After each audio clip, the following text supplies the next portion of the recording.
इस कार्यक्रम के प्रायोजक हैं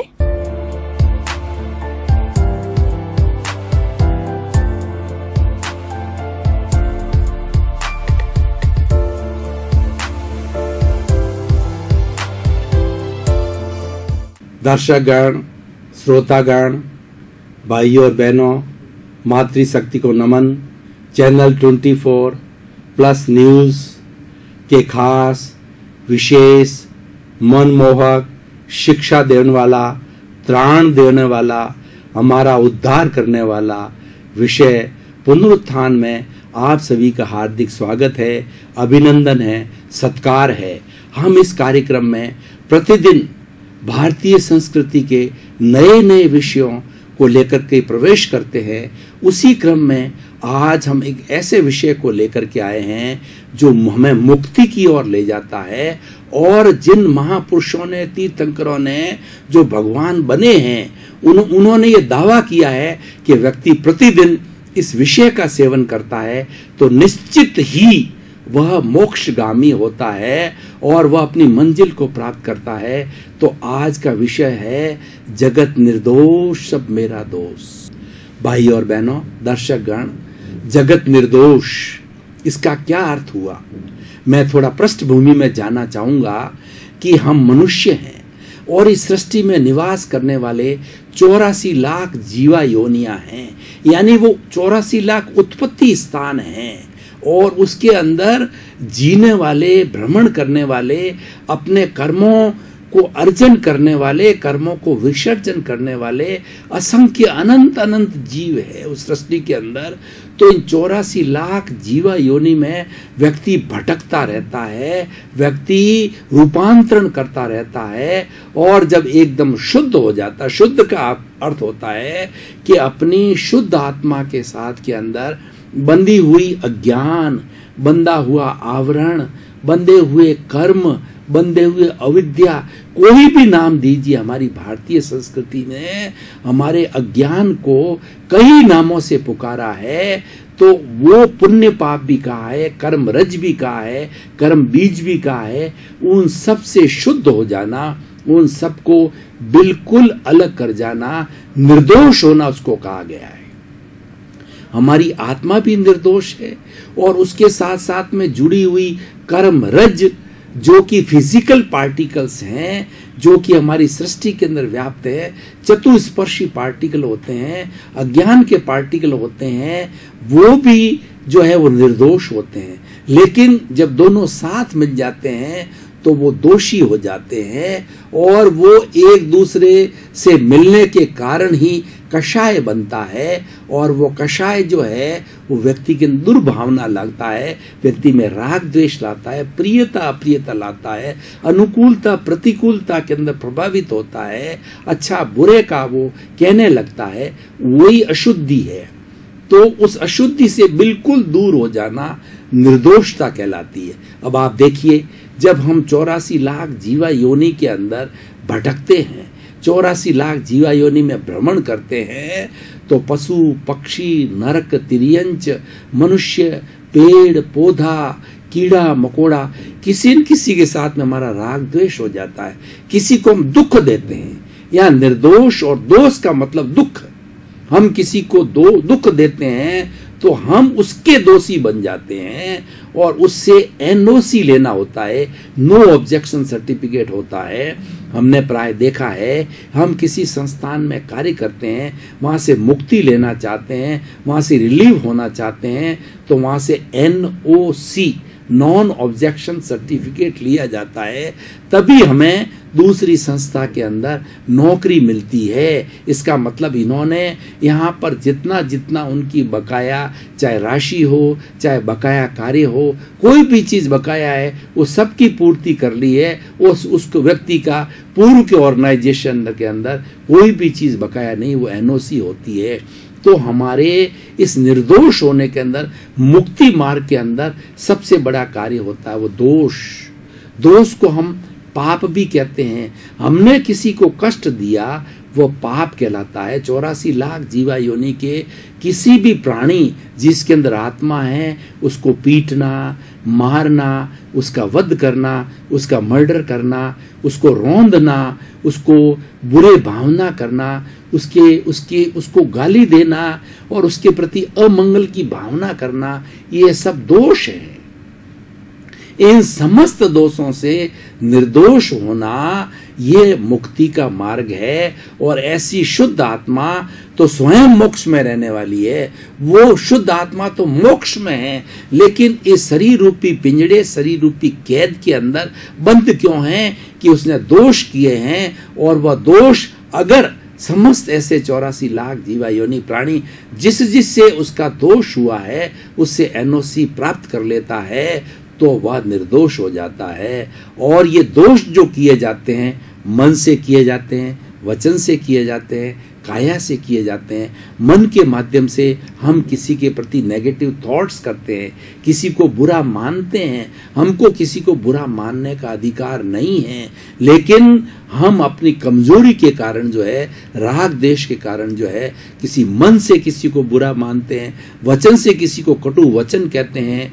वो है भाषा, ऐसी भाषा बोलते हैं जिससे उसको कष्ट होता है। बाण की तरह, शल्य की तरह वो चुभती है भाषा। और शरीर के द्वारा रौंदना, किसी को तोड़ना, किसी को मारना, किसी का मर्डर करना, ये मन वचन काया से होता है। और इसके अलावा भी और सूक्ष्मता में से जाएं तो किसी को दुख स्वयं नहीं देता है, पर किसी के माध्यम से दुख दिलाया जाता है।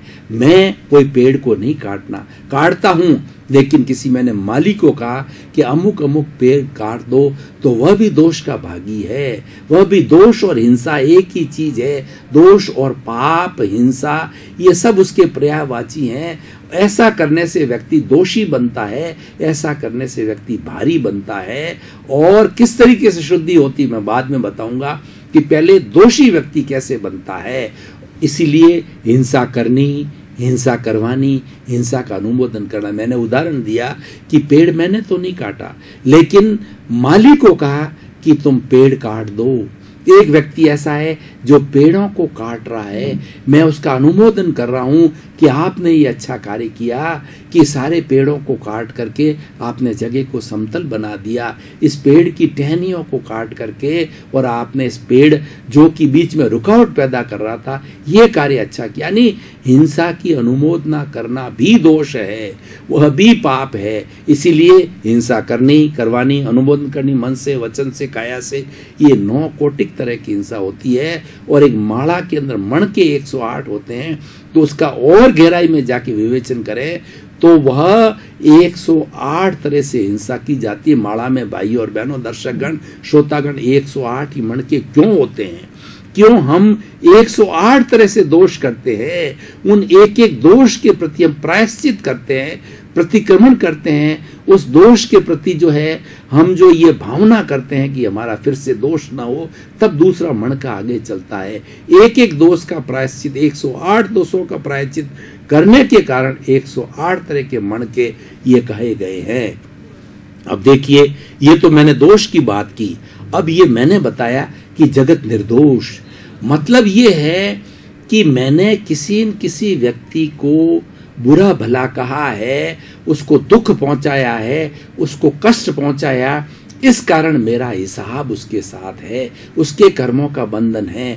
मैं आपको भाई और बहनों, दर्शकगण, श्रोतागण, ये बताना चाहूंगा कि जन्म से लगा करके, हम इस जन्म की बात करें, जन्म से लगा करके मृत्यु तक जो है हमारा किसी के साथ के अंदर अच्छा बुरा संबंध होता है। इसका दोषी कौन है? इसका दोषी व्यक्ति स्वयं है। मैं मेरी बात करूं, मेरे साथ में मैंने दोष किए हैं तो वो सब मेरा दोष है। इसीलिए मैंने कहा है कि जगत निर्दोष, सब मेरा दोष। मेरा का मतलब इंडिविजुअल है, आप अपने आप पर लीजिए। जो भी निर्दोष होना चाहता है वो समझे कि सब दोष मेरा है। अब इस पूरे जीवन के अंदर आप देखिए, कोई सेवा देता है, कोई सेवा लेता है, ये सब अपने अपने कर्म जन्य होता है। पूर्व जन्म में हमने किस प्राणी के साथ में किस तरीके का व्यवहार किया है, वह इस जन्म के अंदर उदय होता है, उस जन्म में उसका चुकारा होता है। हम कई बार देखते हैं कि कोई ऊंट के रूप में हमारे घर में हम परचेज कर लेते हैं और वह ऊंट जो है जीवन भर मरने समय तक हमारी सेवा करता रहता है। इसका मतलब है उसने पूर्व जन्म के अंदर कर्म बंधन किया है, हमसे सेवा ली है और वह सेवा दे रहा है। कई बार हम देखते हैं हमारी खुद की संतान वो जन्म से लगा करके जब तक आप बूढ़े हो तब तक आपसे वो लेती रहती है, शारीरिक सेवा लेती है, पैसे की सेवा लेती है। वो खुद तो कुछ नहीं करता है, वो खुद आनंद मनाता है, लेकिन वो आपसे लेता ही लेता रहता है। और लास्ट का जब आप बुजुर्ग हो जाते हैं, जब आप रिटायर हो जाते हैं, आपकी पेंशन का पैसा भी ले लेता है। सब कुछ लेने के बाद भी जो है जब उसको देने का समय आता है कि भाई माता पिता बुजुर्ग हो गए हैं, पेंशन से पैसा दिया है और अब ये एकदम ये निर्बल अवस्था के अंदर आ गया है, सेवा की इनको आवश्यकता है, उस वक्त वह मुंह मोड़ लेता है। इतना स्वार्थी बनता है कि वो बात भी नहीं करता है, 1 रुपया भी माता पिता पे खर्च नहीं करता है, माता पिता के पास भी नहीं आता। इसका अर्थ ये हुआ कि पूर्व जन्म में उस व्यक्ति से कोई हमने बंधन किया है, उस व्यक्ति पे कोई कर्ज चढ़ाया है, तो हमारे कर्ज का चुकारा हुआ। मैं आपको भाई और बहनों, दर्शकगण, श्रोतागण एक उदाहरण के साथ बताना चाहूंगा कि किसी भी कमरे के अंदर 10 व्यक्ति बैठे हैं, 10 व्यक्ति में से 8 लोगों को मच्छर नहीं काटते, 2 को ही क्यों काटते हैं और वो रात भर परेशान होते हैं मच्छरों से, जबकि उस कमरे के अंदर स्थिति सामान्य है, उस सबके लिए एक सी स्थिति है, वही पंखा उसके लिए चल रहा है और वही शैया उसके लिए, और वो 8 तो आराम से सो रहे हैं और 2 मच्छर काटने से व्याकुल हो रहे हैं और सारी रात नहीं सो पाते। इसका कारण क्या है? इसका कारण ये कि उन 2 व्यक्तियों से उसी स्थान पर बदला लेने का, जो मच्छरों के साथ उन्होंने कोई दोष किया है, तो वो मच्छर अपना बदला ले रहे हैं और वो ज्यों-ज्यों बदला, हम ऐसे बदले को चुकाते रहेंगे, त्यों-त्यों हमारी एनओसी होती रहेगी। दर्शकगण, श्रोतागण, बहुत ही मुक्ति के एक विषय के ऊपर हमने गहन चिंतन किया। ऐसा विषय है, ऐसी सत्संग है, ऐसा प्योर ज्ञान है, शुद्ध ज्ञान है, ईश्वर का ज्ञान है, जिसके ऊपर घंटों घंटों चर्चा की जा सकती है। लेकिन हम तरोताजा होकर के पुनः आगे बढ़ने के लिए थोड़ा ब्रेक ले रहे हैं।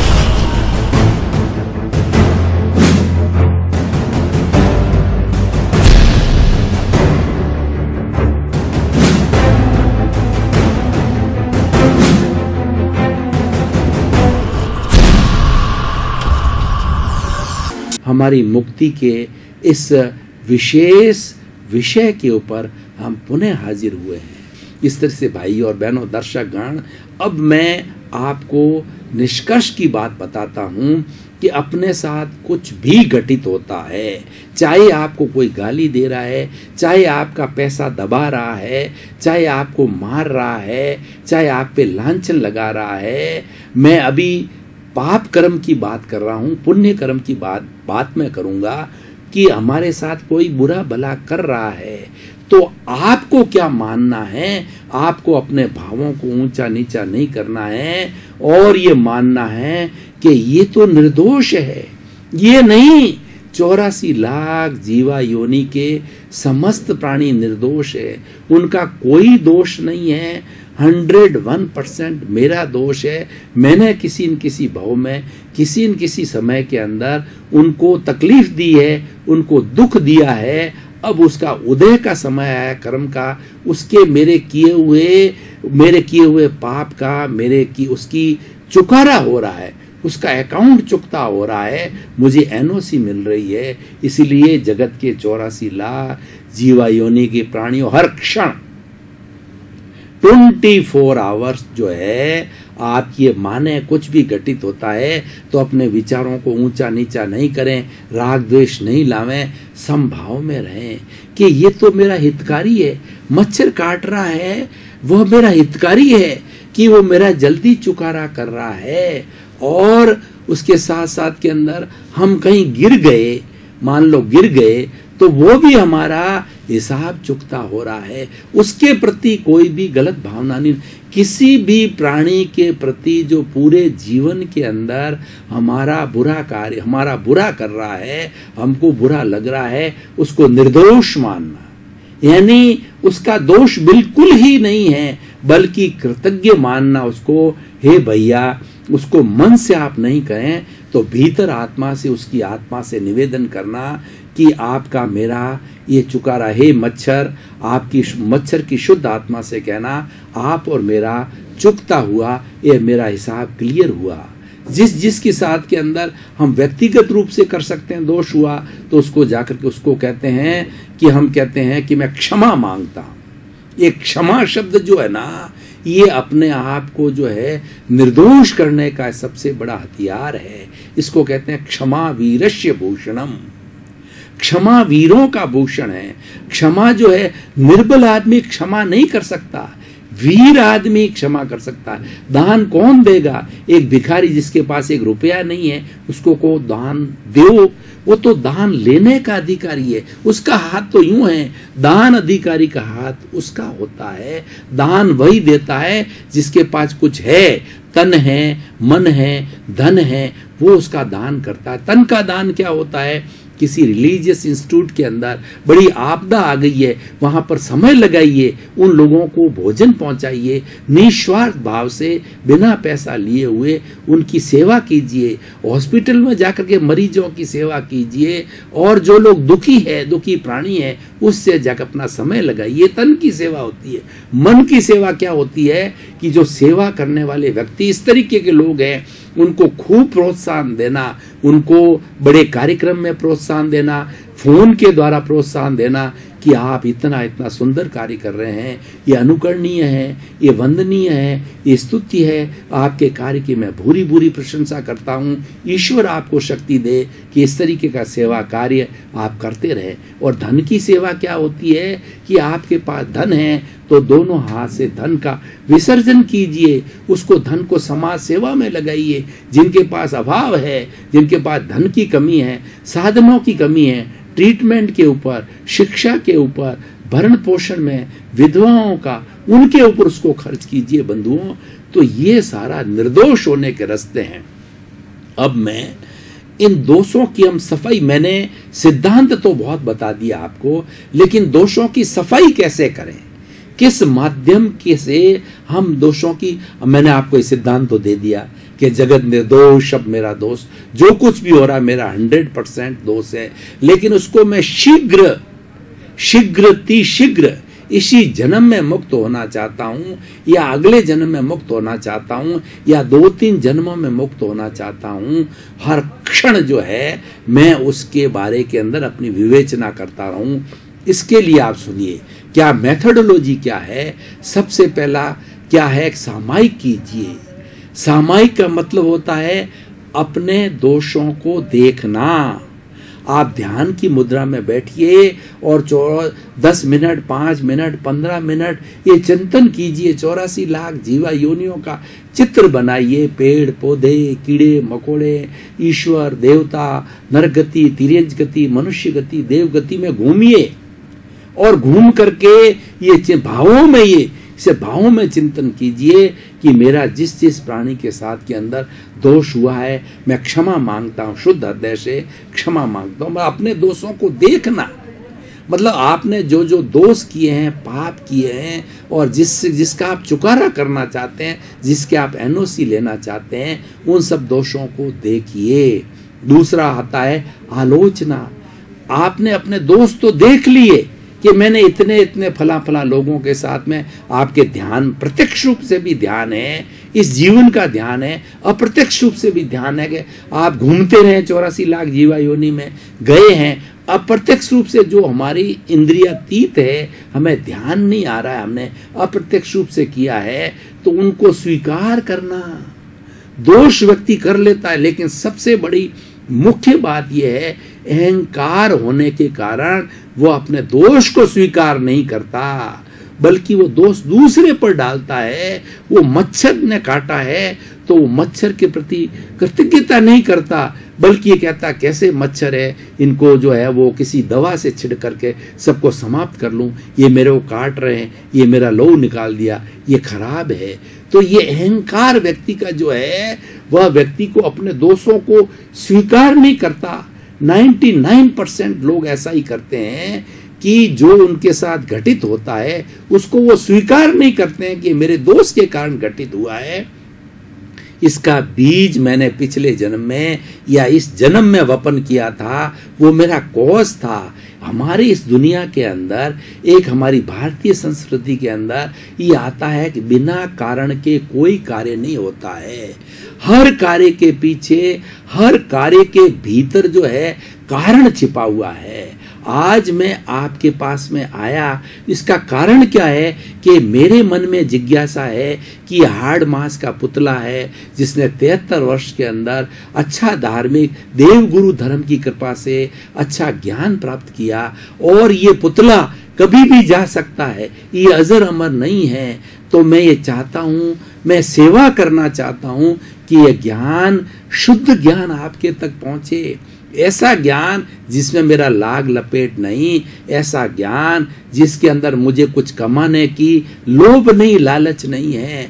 मैं मन है जो है त्याग की भावना से आपको, ये इसका कारण हो गया और कार्य हो गया। पुनरुत्थान कार्यक्रम कार्य है, लेकिन कारण इसके भीतर ये है कि मैं ज्ञान का विसर्जन करना चाहता हूँ। ज्ञान सोसाइटी को जो मैंने अर्जन किया है वो देना चाहता हूँ। भाई और बहनों, मैं कह रहा था सामायिक मतलब अपने दोषों को देखना, आलोचना मतलब अपने दोषों को स्वीकार करना, और तीसरी बात होता है प्रतिक्रमण, अपने दोषों की प्रायश्चित करना, हृदय से, शुद्ध हृदय से प्रायश्चित करना कि हे समस्त 84 लाख जीवा योनि के प्राणियों, मैंने किसी भी भव के अंदर आपको कोई भी कष्ट दिया हो तो शुद्ध अंतःकरण से आपसे क्षमा याचना मांगता हूँ, आपको निर्दोष मानता हूँ, आपको निर्दोष घोषित करता हूँ। सब मेरा दोष है, जो मैंने आपको दुख दिए हैं उन सब के प्रति मैं शुद्ध हृदय से क्षमा याचना करता हूँ।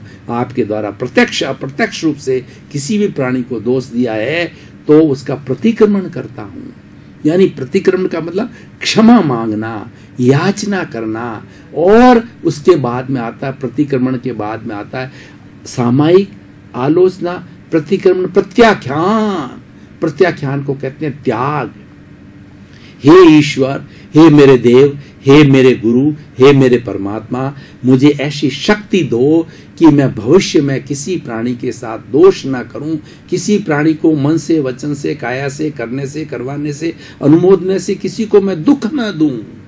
ऐसा संकल्प करना कि भविष्य में किसी को दुख ना दूं, क्योंकि मैं एनओसी ले रहा हूं मेरे द्वारा दुख करने के, क्योंकि ये दुख की परंपरा, ये श्रृंखला, ये साइकिल चलती रहेगी तो 84 लाख जीवा योनि के बाहर मैं कभी नहीं निकलना चाहूंगा। तो ये मनुष्य भव उत्कृष्ट भव है, इसमें आदमी अपने चिंतन को, यूनिवर्सलाइज योर कॉन्शियसनेस, अपने चिंतन को पूरे ब्रह्मांड के अंदर फैला सकता है। शुभ मनुष्य के अंदर वह ताकत होती है कि शुभ विचार अपने पूरे ब्रह्मांड के अंदर फैला सकता है, बुरे विचार पूरे ब्रह्मांड के अंदर फैला सकता है। ये उसके अंदर ताकत है, क्योंकि उसकी आत्मा जो है पूर्ण ज्ञान वाली होती है। उसके पास के अंदर विशुद्ध इतना बड़ा चिंतन करने वाला दिमाग है, जो इस 84 लाख जीवा योनि के किसी भी प्राणी के अंदर नहीं है। तो भाई और बहनों, दर्शकगण, श्रोतागण, समय की अल्पता को समय पूर्ण न हो जाए उसके पहले पहले मैं बताना चाहता हूँ कि 84 लाख जीवा योनि के जो है उसका आप भाव पक्ष में जाकर के समस्त दोषों को सबसे पहले उसकी सामायिक कीजिए।